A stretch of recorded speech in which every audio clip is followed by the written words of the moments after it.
Hello दोस्तों, कैसे हो? आशा करता हूँ कि आप कुशल मंगल ही होंगे। देखिए, हम दो चर वाले रैखिक समीकरण युग्मक के बारे में जानकारी ले रहे थे, जिसमें हम प्रश्न वाली 3.4 उसके पहले सवाल को हमने विलोपन विधि से हल कर दिया गया है। अब जो 3.4 है उसका दूसरा सवाल है, और उस सवाल में कुछ हमें समस्याएं दी गई है। उन समस्याओं को हमें पहले तो समीकरणों में बदलना है, उसके बाद उन समीकरणों में बदलने के बाद फिर उसे विलोपन विधि से हल करना है। तो हम अपने आगे के दूसरे सवाल को हल करते हैं। देखते हैं दूसरा सवाल किस प्रकार से दिया गया है। देखिए, दूसरा सवाल हमें दिया गया है कि निम्न समस्याओं में रैखिक समीकरणों के युग्म बनाइए और उन्हें के हल ज्ञात कीजिए। मतलब ये समस्या हमें देगा और हमें उन समस्याओं को पहले समीकरणों में बदलना है और उसके बाद उसे विलोपन विधि से हल करना है। लेकिन एक बात और बताइए, यदि उन समस्याओं का अस्तित्व हो तो विलोपन विधि से हल ज्ञात करें। मतलब कोई समस्या का यदि अस्तित्व होगा तभी हम उनको विलोपन विधि से हल करेंगे। यदि अस्तित्व नहीं है तो विलोपन विधि से हल नहीं करेंगे। ठीक है ना? अब देखते हैं पहले ही सवाल को। पहले सवाल दिया गया है, किस तरह से दिया गया है। पहले हमें ना हर सवाल को बड़े ध्यान से पढ़ना है। सवाल में क्या दिया गया है और क्या नहीं दिया गया है ये जरूर लिखना है। देखिए, सवाल पढ़ते हैं। यदि हम अंश में एक जोड़ दें तथा हर में एक घटा दें तो भिन्न एक में बदल जाती है। पहली लाइन इतनी थी। दूसरी लाइन, यदि हर में एक जोड़ दे तो वह 1/2 हो जाती है। वह भिन्न क्या है, ये दूसरी लाइन है। दो लाइनों में हमें दो समीकरण बनाने हैं। ठीक है ना? तो अब सबसे पहले अंश और हर की बात हो रही है। यहाँ पर किसकी बात हो रही है इस पूरे सवाल में? अंश हर, अंश व हर की बात हो रही है। तो इस अंश व हर की बात हो रही है तो हमें सबसे पहले जिस जो दिया गया है उसे मान लीजिए कि किसकी बात उस प्रश्न में की जा रही है, उसे मानना है हमें। तो यहाँ पर हम निम्न जो समस्या है हमारे पास उसे रैखिक समीकरणों के रूप में पहले बदलेंगे। तो यहाँ लिखेंगे कि दी गई समस्या को रैखिक समीकरण में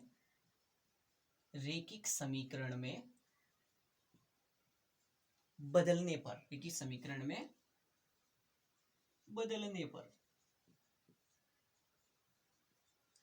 इतना लिखने के बाद आपको मैंने बताया कि जो दिया है उसे मानिए। ठीक है ना? अंश दिया है, हर दिया है, उसे मान लीजिए। माना अंश बराबर x, तो माना हर बराबर y।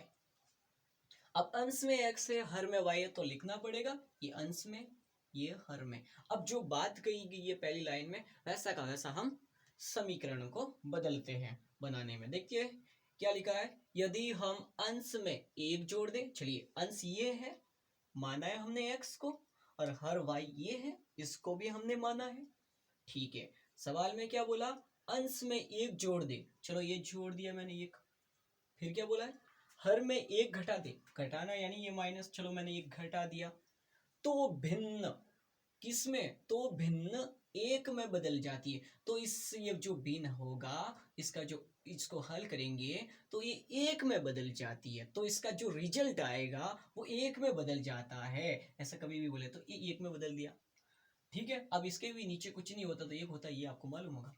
एक में बदल जाती है, सामान्य सी बात थी, ये हल कर दिया। अब हमें इसे हल करके एक पहला समीकरण बना देते हैं। अब आपको मालूम होगा कि जब हम इसे इस तरह और इसे इस तरह भेज देते हैं, वर्ज गुणन की प्रक्रिया आपको मालूम ही होगी। तो वर्ज गुणन करने पर ऐसा लिख सकते हैं, वर्ज गुणन करने पर। वर्ज गुणन का मतलब होता है ये वाला भाग इससे गुणा होगा, ये वाला भाग इससे गुणा होगा। अब एक से गुणा होता है वो का वो मान प्राप्त होता है, फिर भी करना तो पड़ेगा। चलिए देखते हैं कैसे करते हैं। देखिए x+1 गुणा 1, एक इधर आ गया ना, बराबर ये देखिए y-1, ये वाला भाग यहाँ आएगा और यहाँ इससे गुणा होगा। ये सामान्य, और एक से गुणा होता है वह का वह आता है, ये सामान्य बात, एक से गुणा होगा तो x+1 y-1, ये बात थी। अब मैं क्या करता हूँ, इस y को यहाँ ले लेता हूँ, क्योंकि छर छर एक तरफ रख देते हैं, संख्या संख्या एक तरफ, और ये एक इस तरफ ले लेता हूँ। तो क्या बदलने वाला है हमारा, इस तरह से देख लीजिए, बदलेगा इस तरह से। देखिए क्या, ये x है, इस तरफ ये y आ गया, माइनस में आ जाएगा प्लस का था, तो ये देखिए -1 बचा, ये भी प्लस का इधर गया तो -1, और बदलेगा देखिए x माइनस वाई इक्वल -2, और ये समीकरण 1 में बदल गया। ये सामान्य से तरीके से हमने हल किया है, जैसे हम पहले भी हल करते आए हैं उसी तरह से ये भी इसी तरह से हल करना है, सामान्य सामान्य तरीके से हल करना है। अब देखिए दूसरी लाइन पढ़ते हैं, उससे हम दूसरा समीकरण प्राप्त करते हैं, ठीक है ना। दूसरा समीकरण कैसे प्राप्त करना है मैंने बता दिया, जो दिया है उसे वहां पर पुट करते रहिए और आगे हमारा समीकरण प्राप्त हो जाएगा। चलिए, इसने क्या बोला, यदि हर में एक जोड़ दे, तो पहली बात इसने क्या बोला, हर में एक जोड़ दे, तो अंश और हर दोनों को लिखना पड़ेगा ना, तभी हम हर में एक क्या करेंगे, एक जोड़ देंगे। तो चलिए मैं फिर से x बटे में y तो करूंगा, क्योंकि समीकरण बनाना है तो भिन्न के रूप में लिखना ही पड़ेगा, और बाद की जो कह रहा है वैसे वैसे इंक्लूड करते ही जाइए। यदि हर में एक जोड़ दे, हर में कितना जोड़ना है, एक जोड़ दिया, फिर इसने क्या बोला, तो वह 1/2 हो जाती है, मतलब इसको फिर हल करेंगे ना तो 1/2 हो जाएगी, ऐसा बोल रहा है। भिन्न ज्ञात करें, और भिन्न का मतलब अंश और हर ज्ञात करें, ऐसा बोला गया। तो पहले समीकरण तो मतलब वही वर्ज्य गुणन करने पर, यहाँ लिख सकता हूं मैं वर्ज्य गुणन करने पर, वर्ज्य गुणन करने पर। देखिए ये अभी तक मैं समीकरण प्राप्त कर रहा हूँ, और समीकरण ही प्राप्त करने के बाद हम विलोपन विधि लगाएंगे। अब देखिए ये वाला भाग इधर, ये वाला भाग इधर आ जाएगा, ये सामान्य तरीका होता है, 2 का गुणा x से हो जाएगा, और ये y का गुणा किससे हो जाएगा, 1 से। अब देखिए इस प्रकार से 2 और x का गुणा 2x रहने वाला है, इक्वल में y+1 रहने वाला है, y इधर आ जाएगा, तो 2x माइनस वाई इक्वल 1, और समीकरण नंबर 2। देखिए हमें समीकरण 1 और समीकरण 2 निम्न समस्याओं को हमने हल किया और प्राप्त कर लिया गया है समीकरण। किसी भी प्रकार से आपको कोई दिक्कत हो तो कमेंट में जरूर कीजिएगा। अब देखिए मैं आपको पुनः इस रैखिक समीकरण कैसे प्राप्त हुए, इन समीकरणों के बारे में बात करता हूँ, विलोपन विधि तो उसके बाद उसको हल करेंगे। देखिए पहले मैंने क्या माना, अंश को x हर को y मान लिया, माना एक्स वाई लिख लीजिए, x बटे में y लिख लीजिए, फिर क्या बोल रहा है उसके अकॉर्डिंग चलते रहिए। एक जोड़ दे, किसमें, अंश में एक जोड़ दे, मैंने अंश में एक जोड़ दिया, हर में एक घटा दे, मैंने हर में एक घटा दिया, तो भिन्न एक में बदल जाएगी, तो एक में बदल दिया, एक लिखा। अब एक के नीचे एक लिखने से कोई प्रॉब्लम नहीं होती, इसलिए मैंने नीचे लिख लिया। फिर है ना सामान्य तरीके से है ना लिखना पड़ता है, क्या कि बोर्ड के एग्जाम जो होते हैं वहां पर आपकी एक एक बात को है ना देखा जाएगा, वहां पर कि आप किस प्रकार से हल कर रहे हो और किस तरीके से लिख रहे हो वो देखा जाएगा। इसलिए मैं यहाँ पर छोटी छोटी बात भी लिख रहा हूँ। देखो वर्ज गुणन करने पर देखिए ये भाग इधर आ जाएगा, ये भाग, इससे मालूम नहीं पर मतलब इससे तो ये भी हमें सामान्य बात होती है कि ये तो वैसे भी वर्ज गुणन नहीं होगा, लिखने की क्या जरूरत थी, लेकिन लिखने की तो मैं क्या कर रहा हूँ, नंबर मिलेंगे आपको। आप छोटी छोटी बात को इंक्लूड करते जाएंगे तो आगे एग्जामिनर को आप है ना इम्प्रेस करेंगे, और अकॉर्डिंगली आपके अच्छे नंबर आ सकते हैं। देखिए फिर एक का गुणा इससे हो गया तो x+1 एक, और इस y-1 का भी एक से, तो सामान्य यही आने वाला है। फिर देखिए x+1 y-1 x minus Y आ जाएगा, क्योंकि ये y इस तरफ पक्षांतरण होगा, प्लस का माइनस, और ये प्लस का इधर जाएगा तो माइनस का हो जाएगा, माइनस माइनस जुड़ते हैं तो -2, ये समीकरण 1। फिर इसने मैंने दूसरे समीकरण को प्राप्त करने के क्या तरीके थे वो मैंने बताया, अंश हर में दोनों को लिख लीजिए, x बटे में y। फिर इसने सीधी सी एक ही बात बोली कि हर में एक जोड़ दे, इसलिए मैंने हर में ही जोड़ा है, और कुछ नहीं बोला तो कुछ किया ही नहीं। भिन्न 1/2 में बदल जाएगी तो मैंने 1/2 लिखा है। फिर वही वर्ज गुणन, इससे गुणा, फिर क्या हो जाएगा, 2 का गुणा 1 से 2x हो जाएगा, y+1 का 1 से गुणा तो y+1 ही रहने वाला है। फिर मैंने चर को एक तरफ यानी y इस तरफ आ जाएगा, प्लस का है तो माइनस, और ये एक उसी तरफ रहने वाला है तो 1। अब आपको ध्यान रखना है, जो समीकरण आपको 1 प्राप्त हुआ है और जो समीकरण आपको 2 प्राप्त हुआ है उसको आपको क्या करना है, विलोपन विधि से हल करना है। विलोपन विधि से हल करना है। विलोपन विधि से हल करेंगे और इसके x और y के मान ज्ञात करते हैं। तो मैं इसे हटा देता हूँ, तभी तो आगे कर पाऊंगा, ठीक है ना। तो देखते हैं, समीकरण मैं यहीं पर ऐसे ही रहने दूंगा और आगे हल कर देता हूँ, इसे पूरे को हटा देता हूँ।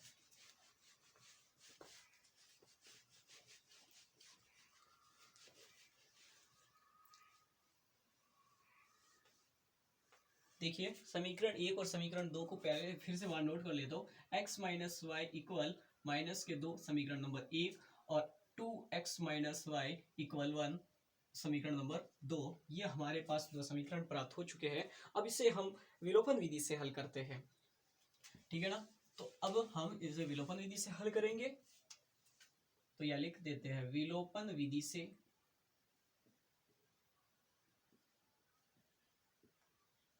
हल करने पर। अब वही बात देखनी है मैंने, जब हम विलोपन विधि से इसे हल करते हैं तो x का और y का गुणांक देखते हैं, जिसमें समान है तो कोई दिक्कत नहीं, समान नहीं है तो दिक्कत। आप देखेंगे सर x का गुणांक समान करना है तो हम क्या करते हैं, इसके x के आगे कितने हैं वो दूसरे वाले समीकरण से गुणा कर देते, इसके x के आगे कितने वो पहले वाले से गुणा कर देते, तो x के गुणांक समान हो जाए। इसके 1 है तो 1 से गुणा करूंगा, इसके 2 है तो इसको किससे 2 से गुणा करूंगा, तो x के गुणांक समान होंगे। जरूरी नहीं है आप x के गुणांक ही समान करें, y के गुणांक भी समान कर सकते हैं। तो इसके y के आगे कितने वो इससे, और इसके y के आगे किसने इससे कर लेते। और मैं यहाँ पर किसी गुणांक को समान नहीं करूंगा, क्योंकि मुझे पहले से नजर आ रहा है यहाँ पर y के गुणांक क्या है, समान। तो चेंज तो हमें आगे करने की जरूरत ही नहीं है, यहाँ हमारा समय बच जाएगा, ठीक है ना। ऐसे देखिए कि गुणांक यदि समान ही है तो हल करने की डायरेक्ट प्रोसेस से आप कर लीजिएगा, ठीक है ना। तो आगे हम देखते हैं समीकरण 1 व समीकरण 2। तो आप क्या करें, समीकरण 2 बड़ा है 1 और 2 माइनस 2 छोटे हैं, इसलिए मैं 2 में से 1 घटा देता हूं, डायरेक्ट कर सकते हो। समीकरण 2 में से पहले आप इस प्रकार से लिखेंगे वो बेहतर रहने वाला है। समीकरणों में y के गुणांक समान है, ऐसा लिख लीजिए, ठीक रहने वाला है। अतः समीकरण 2 में से समीकरण 1 को घटाने पर, अब घटाइए, 2x minus y equal minus का 1, सॉरी माइनस का 1 नहीं प्लस का 1 है, यहाँ पर इसके ही नीचे ये पहला लिख लेता हूँ, x minus y equal minus के 2, ऐसे निशान बना दीजिए, क्यों घटा रहे तो चिन्ह परिवर्तन होगा, प्लस का माइनस, माइनस का प्लस, माइनस का प्लस, यानी जुड़ जाएंगे ना। देखिए ये माइनस है ये प्लस है, 2x में से 1x गया x, ये माइनस है ये प्लस है यानी कट गया, ये प्लस ये भी प्लस, यानी कितने 3x का मान आपके पास पहले से आ गया, कुछ हल करने की जरूरत नहीं, x का मान आ गया। अब आपको x का मान समीकरण 1 या 2 में कहीं पर मान समीकरण 2 में रखने पर अब कुछ ज्यादा कुछ नहीं करना है ना। अब वहां पर जहां x है वहां रख लीजिए, हल कर दीजिए, सामान्य तरीके से हल कर दीजिए, कुछ होने वाला नहीं है। फिर देखिए 2 और x माइनस वाई इक्वल 1 है, मैंने पूरे समीकरण को लिखा है। अब देखिए x के स्थान पर कितना 3 लिखना है, और दोनों के बीच में कोई निशान नहीं, किसका होता है गुणे का, तो 2x की जगह मैं लिख रहा हूँ गुणा 3 माइनस वाई इक्वल 1। अब ये 3 और 1 कितने होने वाले हैं आपको मालूम होगा, कितने 6 माइनस वाई 1 हो गया। अब इस 6 को मैं पक्षांतरण करके उस साइड में भेजूं तो किस तरह से रहने वाला, 1 माइनस के 6 रहने वाले, प्लस के तो माइनस के 6 हो जाएंगे ना, ये प्लस का इस तरह जाएगा तो माइनस अपने साथ चिन्ह ले जाएगा, पक्षांतरण होता है तो ये प्रक्रिया होती है। अब देखिए माइनस वाई इक्वल, अब देखिए 1 में से कितने घटाने 6 नहीं घटते, तो बड़ा इसमें तो 6 में से तो ये घटता है, घटा दीजिए, कितने बचेंगे 5, कितने बचेंगे 5। अब दोनों में से बड़ा कौन था, ये 6, ऐसे देखिए, वैसे तो 1 बड़ा होता है लेकिन फिर भी इसमें कौन सा बड़ा है 6, तो उसके आगे कौन सा चिन्ह माइनस, तो माइनस के माइनस माइनस कट गए तो y बराबर हमें कितना प्राप्त हुआ 5, x बराबर हमें कितना प्राप्त हुआ 3, y बराबर 5। ये पहला सवाल था। तो हमारे पास जो x है वो क्या है, अंश है, क्या है अंश है, तो ये हमें अंश प्राप्त हुआ। और y बराबर हमारे पास क्या है, हर है, तो भिन्न क्या हो सकती है, 3/5 आंसर होता है। ऐसा भी लिख सकते हो, हमें अंश और हर को पूछा था, भिन्न पूछा था, ये हो गया सवाल का उत्तर। अब आपको मेरे ख्यालों से बहुत अच्छी तरीके से समझ में आ चुका होगा। यदि आपको फिर से कहीं दिक्कत होती है तो वीडियो को आप पुनः देखें, ठीक है, तो उससे बेहतर आपको फिर से समझ में आ जाएगा। अब हम आगे दूसरा सवाल किस प्रकार से दिया गया है उस दूसरे सवाल को हल करते हैं।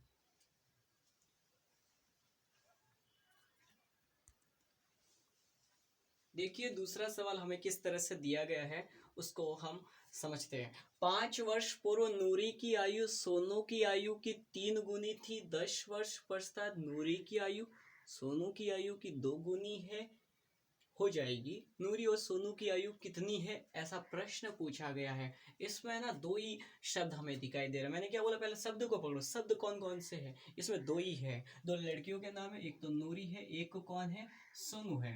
दो लड़कियों के नाम है नूरी और सोनू। तो उनके बारे में पूछा गया है, उनकी आयु कितनी है ऐसा प्रश्न पूछा गया है। अब हमें है ना उनको समस्याओं के रूप में दिया गया है कि ये इसकी आयु इतनी है, इतने गुना है, इसकी आयु इतनी है, इतने गुना है। तो बताइए नूरी और सोनू की आयु क्या है। तो पहले हम है ना इनके रैखिक समीकरण बना देते हैं, उसके बाद विलोपन विधि से हल कर देते हैं और नूरी और सोनू की आयु ज्ञात कर लेते हैं। तो नूरी और सोनू ही है तो एक दूसरे को मान लेते हैं, ठीक है। आप है ना आयु वाले कभी भी सवाल आए तो पहले वर्तमान के तौर पर उसे मान लीजिए। मानेंगे कब, वर्तमान के तौर पर ही, ठीक है ना। तो सबसे पहले मैं नूरी की आयु मानता हूँ, माना, ठीक है ना। निम्न समस्या को रैखिक समीकरण में बदलने पर माना नूरी की वर्तमान आयु x वर्ष है और माना जो सोनू की आयु है, सोनू की वर्तमान आयु है वो y वर्ष है, ऐसा मान लिया गया है। अब प्रश्न क्या पूछा है वह देखते हैं। पहली लाइन को पढ़ते हैं। पूछा है 5 वर्ष पूर्व नूरी की आयु और सोनू की आयु की 3 गुनी थी। तो पहले ही शब्द में लिखा है 5 वर्ष पूर्व, तो दोनों के 5 वर्ष पूर्व होगा कि नहीं होगा। अब नूरी का 5 वर्ष पूर्व, तो सोनू की भी आयु 5 वर्ष पूर्व ही होगी कि नहीं होगी। मैं ऐसे बोलूं कि वर्तमान में सोनू की 5 वर्ष आयु है और वर्तमान में नूरी की 5 वर्ष है और सोनू की 7 वर्ष है। मैं बोलूं कि 5 वर्ष पहले उसकी आयु कितनी थी, तो दोनों में है ना क्या करोगे, पहले यानी पूर्व में क्या आयु थी, दोनों में 5 घटाओगे, नहीं घटाओगे। 5 वर्ष घटाओगे नूरी की तो कहूँगा कि उनकी 0 वर्ष थी, और 5 वर्ष सोनू में से घटाओगे तो उसके बोलोगे कि उसकी 7 में से 5 घटे तो 2 वर्ष थी। ऐसे ही करोगे ना, पूर्व बोला तो दोनों की आयु में से घटाओगे ना। ऐसे नहीं है कि आप सिर्फ नूरी का में से आयु में से घटा रहे हो, सोनू की आयु में से नहीं। तो अब लाइनों के अकॉर्डिंग आपको लिखना भी है क्या, नूरी की 5 वर्ष पूर्व आयु क्या रहने वाले, नूरी की आयु वर्तमान क्या है x, 5 वर्ष पूर्व मतलब पहले, तो घटेंगे कि नहीं घटेंगे, 5 और पीछे वर्ष है तो वर्ष, पूर्व बोले तो 5 वर्ष। और सोनू की 5 वर्ष पूर्व आयु, तो इसमें से भी y में से भी घटेंगे 5 वर्ष। अब हमें जो पूछा गया है उसके अकॉर्डिंग प्रश्न बनाएंगे। देखिए 5 वर्ष पूर्व नूरी की आयु और तो सोनू की आयु, दोनों के बारे में ही कोई बात कह रहा है, इसीलिए हम इन दोनों को बराबर में लिख लेते। एक तरफ नूरी की आयु, एक तरफ सोनू की आयु। नूरी की आयु है x-5 बराबर, और एक तरफ है y-5 बराबर। ये नूरी की आयु है, ये सोनू की आयु है, ठीक है ना। मैं यहाँ पर लिख भी देता हूँ नूरी या सोनू, ठीक है। दोनों की आयु को बराबर में, जब भी आपको इस प्रकार के सवाल पूछ ले पहले किस तरह से दिया गया है उसे मान लीजिए कि एक की x दूसरे की y, फिर इसने पूर्व बोला है तो दोनों में पूर्व होगा, इसलिए दोनों में से 5 घटा दिए। फिर अब एक कुछ लैंग्वेज फॉर्मेट में ऐसा दिया गया है, कोई समस्या दी गई है तो उस समस्या को हल करते हैं ना, तो पहले बराबर में लिख लो फिर ये हल होगा। तो मैंने बराबर में लिख लिया, ये नूरी की आयु है सोनू की आयु। अब क्या कह रहा है वो देखो, नूरी की आयु, नूरी की आयु सोनू की आयु की, सोनू की आयु की 3 गुनी है। अब किसकी 3 गुनी? सोनू की आयु की, सोनू की आयु की। इतनी सी लाइन में आपको समझना है, सोनू की आयु की 3 गुनी। सोनू की तरफ बोल रहा है, हाँ तो उसकी तरफ ही 3 से गुणा करना है, बस इतना सा करना है। अब समीकरण बना दीजिए, और अब आगे दूसरी लाइन दे रहा ना, तो दूसरा समीकरण बनाएंगे तब उसे पढ़ेंगे। इसे हल कर दीजिए पहले, x माइनस 5 बराबर, अब y का 3y माइनस 5, 3 का 15 हो गए। y को यहाँ भेज दो, संख्या को यहाँ भेज दो, कोई दिक्कत तो नहीं है ना? मेरे हिसाब से तो कोई दिक्कत नहीं है। चलिए तो इसे यहाँ पक्षांतरण x माइनस, यहाँ आ जाएगा 3y आ गया। अब इसे वहाँ पक्षांतरण कर लेते हैं, तो ये प्लस के 5 हो जाएंगे और नया समीकरण प्राप्त होगा x minus 3y minus plus minus 15 में से 5 तो 10। ये सामान्य हल तो आपको आता ही होगा, कोई दिक्कत नहीं होगी मेरे हिसाब से, कि माइनस प्लस माइनस होता है, 15 में से 5 घटाते हैं तो 10 आते हैं, ऐसा होगा। और यहाँ पर माइनस की बड़ा संख्या है, यानी बड़ा होने के कारण क्या रहने वाला है? माइनस। ओके, ये भी आपको मालूम ही होगा क्यों है। अब मैं दूसरी समस्या को हल करूं, ठीक है। देखिए 10 वर्ष पश्चात, मतलब 10 वर्ष के बाद, आज है तो आज के क्या बोले, 10 वर्ष पश्चात मतलब बाद में। तो अब मैं 10 वर्ष पश्चात बोला है, तो या क्या करता हूँ, दोनों को 10 वर्ष दोनों को मैं इंक्लूड करूंगा, प्लस करूंगा। हाँ तो यहाँ पर लिखो, नूरी की आयु 10 वर्ष बाद क्या रहने वाली है? नूरी की x है और बाद में बोला है तो 10, फिर ये कोष्टक वर्ष। इसी प्रकार से सोनू की आयु 10 वर्ष बाद बोला है, ये 10 वर्ष बाद क्या रहने वाले हैं? y plus 10। बाद बोले तो जोड़ दीजिए, पूर्व बोले तो घटा दीजिए, और फिर जो कह रहा है उस दोनों को बराबर में लिख लीजिए। फिर हमें है ना आगे कोई ना कोई बात की है, देखो 2 गुनी कह रहा है, मतलब कुछ ना कुछ तो कह रहा है, तो दोनों को बराबर में लिख लीजिए। x प्लस 10 कोष्टक बराबर, इसे भी y प्लस 10 कोष्टक बराबर। अब क्या बोल रहा है वो देखिए, 10 वर्ष पश्चात, 10 वर्ष पश्चात, तो दोनों में 10 जोड़ दिए। नूरी की आयु, नूरी की आयु सोनू की आयु की, अब सोनू की आयु की मतलब इस सोनू की आयु की ही, ये देखो लाइन कह रहा ना, सोनू की आयु की ही 2 गुनी, अब 2 से गुणा करा रहा है, बस 2 गुनी हो जाएगी। बस अब हल कर लीजिए इसे, x प्लस 10, यहाँ पर 2 से गुणा होगा 2y प्लस 20। ये देख लीजिए किस प्रकार से होने वाला है, संख्या इस तरफ चल इस तरफ, तो x माइनस 2y, ये 10 इस तरफ चले जाएंगे, तो यहाँ पर x माइनस 2y बराबर 10, समीकरण नंबर 2 प्राप्त हुआ, समीकरण नंबर 1 प्राप्त हुआ। अब हमें क्या करना है, इन्हें विलोपन विधि से हल करना है। आपने यहाँ तक यदि आप उतार रहे हो तो उतार लिया होगा, यदि नहीं उतारा तो आप स्क्रीनशॉट ले लीजिए, ठीक है। मैं इसे हटा देता हूँ, समीकरण को फिर मैं विलोपन विधि से हल करता हूँ।